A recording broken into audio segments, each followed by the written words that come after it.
Welcome back sa aking YouTube channel. Para sa mga first time lang po na manood, please click mo na yan, Jeremy's TV Manila. Anyway guys, wala nang bayad o libre lang. Tulong mo na lang din sa kapwa mo. Alright, thank you very much po. So topic natin po today's video, First Lady Lisa Marcos naglabas na ng statement para resbakan yung mga nagmamarites sa kanya. Ayan guys. Kasi talagang pinag-usapan to sa social media. At ang isang tuwang-tuwa dito guys ay yung mga DDS.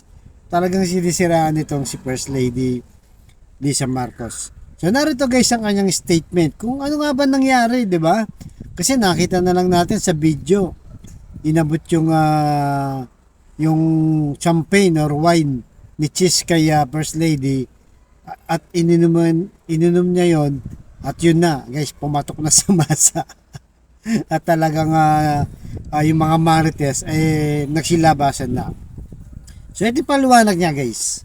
So sabi dito, if truth be told, here's what happened. At 10 a.m. yesterday, after greetings, 82 ambassadors and other international organization representatives for over an hour, President Bong and I entered the ceremonial hall and we were ushered to where Cheese and Martin Romualdez were standing. So yun guys, di ba? Alas 10 pa lang daw ng umaga. Nakatayo na sila dyan. At 82 ambassador. Pinakita rin sa video na kinakamay niya, kinakamusta nila.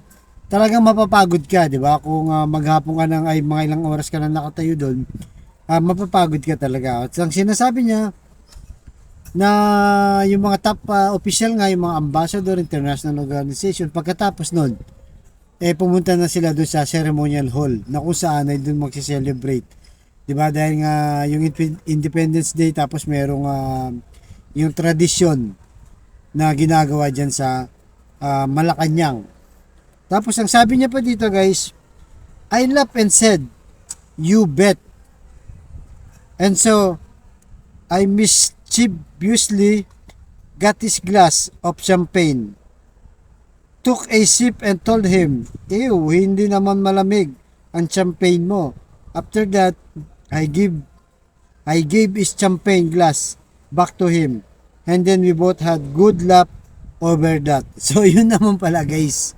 Anong pinainom sa kanya at sabi niya hindi naman pala malamig. Siguro dahil nga nahuhaw itong si First Lady Lisa Marcos. Na-expect nga na siyempre pag sinabi mong wine dapat malamig yan, di ba? Kasi masarap inumin yan talaga. So yun na nga, hindi raw masarap hindi raw malamig.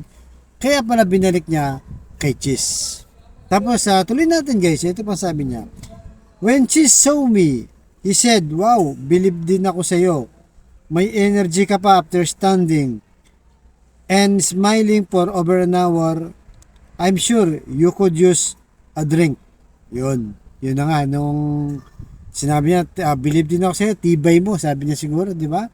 Sa dami ng kinamayan at binati niya, talagang may energy pa. Tapos tuloy natin guys, yung huling paragraph. Sabi niya, I think the entire exchange took all of 10 seconds. I've known Cheese since my low school days. He studied in UP and I went to Ateneo. We've been blends for like forever. So whether I made him a waiter and for he responded like a gentleman is between us. So ano lang pala talaga, matagal na pala silang magkakilala daw, di ba? Yung low study pa nga, di ba? Low school pa nila. Ibig sabihin mga estudyante sila o nung nag-aaral sila sa UP tsaka nung nakita sila ni Cheese, di ba? At siyempre siguro dahil magkaibigan sila matagal, talagang pwede magkabiruan yan. Wala namang problema guys, di ba? Na bigyan mo yung kakilala mo ng drinks. Yun na nga lang guys, pinasama ng mga marites dyan. Di ba? Hindi natin kinakampihan tong si Lisa Marcos, di ba?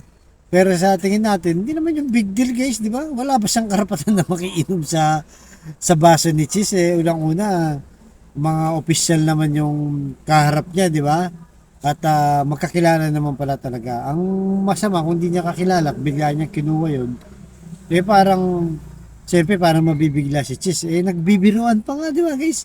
Masama ba yung magbiruan silang dalawa? Magkaibigan naman pala talaga sila. Kaya kumbaga talaga minsan may madumi lang ang isip, di ba, ng mga marites na DDS dyan.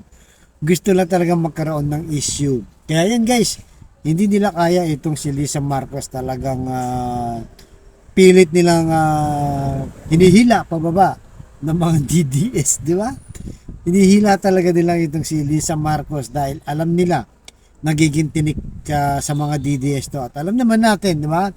Na usap-usapan na yung mga Duterte, mga tao ni Duterte dyan sa Malacanang na in-appoint, pinagtatanggal nitong si Lisa Marcos. Yun ang sinasabi nila. Kaya kahit anong gawin nila guys, talagang hindi nila kaya itong si Lisa Marcos. So kaya guys, anong masasabi nyo? Di ba?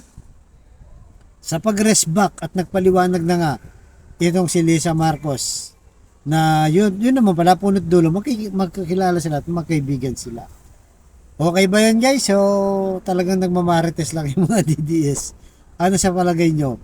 Kayo, mag-comment kayo guys kung ano sa tingin nyo, tama ba yon, mali ba yon, di ba? Masama ba yon na isang simpleng abot lang ng champagne at ininom lang naging viral na at pinag-uusapan na lumabas pa sa mainstream media. Di ba guys? So, yan guys. Nandito lamang po. Abangan yung susunod kong vlog. Thank you very much.